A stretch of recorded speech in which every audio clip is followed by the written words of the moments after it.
آج کل دنیا بھر میں اور خاص کر عرب دنیا میں ایک فلم کے بڑے چرچے ہیں۔ اس فلم کا نام ہے گوڈ لائف، جس کو عربی میں حیات الماعز کہا جاتا ہے۔ اگرچہ یہ فلم نیٹ فلکس پر موجود ہے لیکن سعودی عرب میں نہیں دکھایا جا رہا ہے۔ شاید اس کی وجہ یہ ہے کہ جس سچے واقعے کو بنیاد بنا کر انڈیا نے یہ فلم بنائی، اس واقعے کا دوسرا مثبت پہلو بھی تھا جو نہیں فلمایا گیا۔ یہ واقعہ 3 سال پہلے ایک سعودی شخص نے ایک چینل پر بیٹھ کر سنایا تھا۔ فلم تو اب بنی ہے۔ اس پر ہوا یوں کہ 1991 میں سعودی عرب کے شہر خفر الباطن میں یہ واقعہ ہوا تھا۔ خفر الباطن سعودی عرب کے مشرقی صوبے کا شہر ہے جس کا نزدیکی انٹرنیشنل ایئرپورٹ دمام ہے۔ ہوا یوں کہ ایک ہندوستانی شخص جس کا نام نجیب تھا، وہ کسی کمپنی کے ویزے پر آیا۔ اس وقت یہ شخص ہندو تھا۔ نجیب نام بعد میں پڑ گیا تھا۔ اس وقت مسلمان نہیں ہوا تھا۔ اس زمانے میں موبائل ہوتے نہیں تھے، زبان سمجھ نہیں آتی تھی۔ پہلی بار آنے والوں کو کبھی کبھار یار دوست کفیل یا کمپنی ایئرپورٹ نہیں پہنچ پاتی تھی یا بھول جاتی تھی وغیرہ وغیرہ۔ نجیب کی کمپنی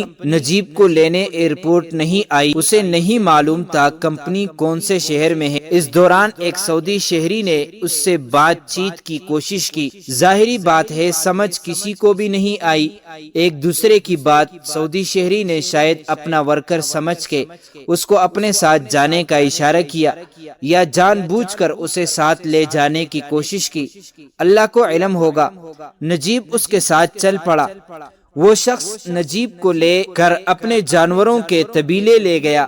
عموماً سعودی عرب میں بھیڑ بکریاں اونٹ رکھنے والے لوگ دور صحرا میں آبادی سے کافی ہٹ کے خیمے لگا کر اور جانوروں کے لیے لکڑی کے لمبے طبیلے سے بنا لیتے ہیں۔ وہاں سے سڑک یا آبادی بہت دور ہوتی ہے۔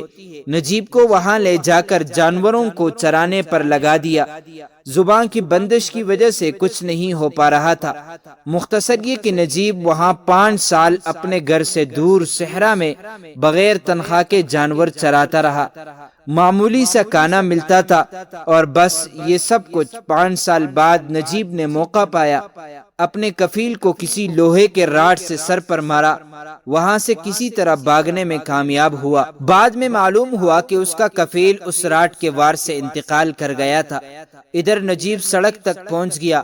وہاں کسی بھلے آدمی نے اسے اٹھایا، شہر یا کسی قصبے لے گیا۔ وہاں پولیس کو کسی نے خبر دی، اسے گرفتار کر کے لے گئے۔ عدالت میں کیس چلا۔ نجیب کو دیت کے طور پر مقتول کے بیٹے کو 1,70,000 ریال دینے کا حکم ہوا۔ جرمانہ ادا نہ کرنے کی صورت میں اسے 5 سال قید کی سزا گزارنی تھی اور سزائے موت ہونی تھی۔ بہرحال نجیب پیسے کہاں سے لاتا، اس لیے 5 سال کے لیے جیل چلا گیا۔ یہ کیس اور نجیب کا واقعہ آہستہ آہستہ مقامی لوگوں میں پھیلنے لگا۔ کافی وقت لگا نجیب کی رہائی کی اجتماعی کوشش میں۔ پہلے جب یہ سارا واقعہ سنا اور عدالت کا فیصلہ پڑا تو وہ نجیب کی جیل سے رہائی کے لیے سرگرم ہو گئے۔ اس وقت نجیب کی دیت والی رقم کافی بڑی تھی، کوئی اکیلا شخص نہیں دے سکتا تھا۔ بڑی محنت اور کوشش کے بعد رقم جمع ہو گئی۔ اس وقت سوشل میڈیا نہیں تھی، لوگوں کے پاس جا جا کے مانگنا پڑتا تھا۔ بڑی رقم تھی جو 10-20-100 ریال سے پوری کرنا مشکل تھا۔ بالآخر چند سال کی کوشش سے وہ رقم پوری ہو گئی۔ نجیب کے کفیل کے بیٹے کے پاس لوگ گئے اور اسے جیل لے جا کر دیت کی رقم مجرم کے سامنے پیش کرنے کی کارروائی شروع کی۔ سعودی عرب میں قاتل کو دیت کے لیے مقتولین کے سامنے لا کر معاملہ ختم کیا جاتا ہے۔ نجیب کے کفیل کے بیٹے کے دل میں بھی اتنے لمبے عرصے کے بعد نرمی آ گئی تھی اور نجیب کے ساتھ اپنے باپ کی زیادتی کا احساس ہوا تھا۔ اس نے کہا اگرچہ تو نے میرے والد کو قتل کیا ہے لیکن آپ کے ساتھ بھی زیادتی ہوئی ہے، اس لیے میں یہ رقم والد کے ہاتھوں آپ کے ساتھ ہوئی زیادتی کے لیے بطور جرمانہ واپس کرتا ہوں اور امید کرتا ہوں کہ آپ میرے والد کو معاف کر لیں گے۔ جب نجیب جیل سے باہر آیا تو انہیں سعودی لوگوں نے کچھ اور پیسے دیے جنہوں نے اس کی رہائی کی کوشش کی تھی۔ جس پر نجیب نے پوچھا کہ آپ لوگ مسلمان ہو؟ انہوں نے کہا الحمدللہ۔ کیوں؟ پوچھ رہے ہو ایسے؟ نجیب نے پوچھا میرا کفیل بھی مسلمان تھا۔ وہ لوگ سمجھ گئے کہ وہ کیوں یوں پوچھ رہا ہے۔ انہوں نے کہا کہ ہم مسلمانوں میں بھی برے اور اچھے لوگ ہوتے ہیں۔ کہتے ہیں کہ نجیب نے ان لوگوں کی مدد کرنے اور کفیل کے بیٹے کے رویے سے متاثر ہو کر اسلام قبول کر لیا اور انڈیا واپس چلا گیا۔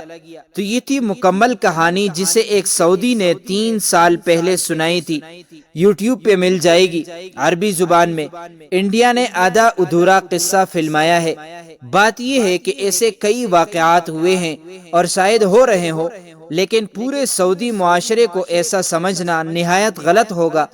چند سال پہلے شاید آپ لوگوں نے ایک ویڈیو دیکھی ہوگی کہ ایک سعودی شہری جیل میں قید ایک پاکستانی ڈرائیور کی 3 لاکھ کی دیت کی رقم دے کر اسے آزاد کروا رہا ہے۔ اس ڈرائیور نے ایکسیڈنٹ میں 3 لوگوں کو مارا تھا۔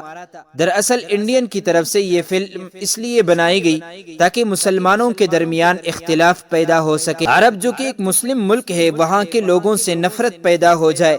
باقی عرب نے جہاں پر اور بہت ساری خدمات کی ہیں تو ان میں پاکستانی مزدوروں کے ساتھ بہترین رویے بھی شامل ہے۔ شاذ و نادر کبھی کوئی مسئلہ ایسا پیش آیا ہو جس میں مزدور پر ظلم و ستم ڈھائے ہو تو وہ الگ بات ہے، ایسا تو ہر ملک میں ہوتا ہے۔ خود انڈیا میں کتنا ظلم مسلمانوں پر، یہاں تک کہ ہندوؤں پر بھی ہوتا ہے۔ اللہ تعالی ہمیں حق بات سننے، سمجھنے اور اس پر عمل کرنے کی توفیق عطا فرمائے۔ ناظرین، اس طرح کی مزید معلومات کے لیے ہمارے چینل کو سبسکرائب کیجئے، بیل آئیکن پر کلک کیجئے۔ اگر زندگی کے لمحات مزید باقی رہے تو آپ کے لیے ایک اور بہترین ویڈیو لے کر حاضر ہوں گا۔ تب تک کے لیے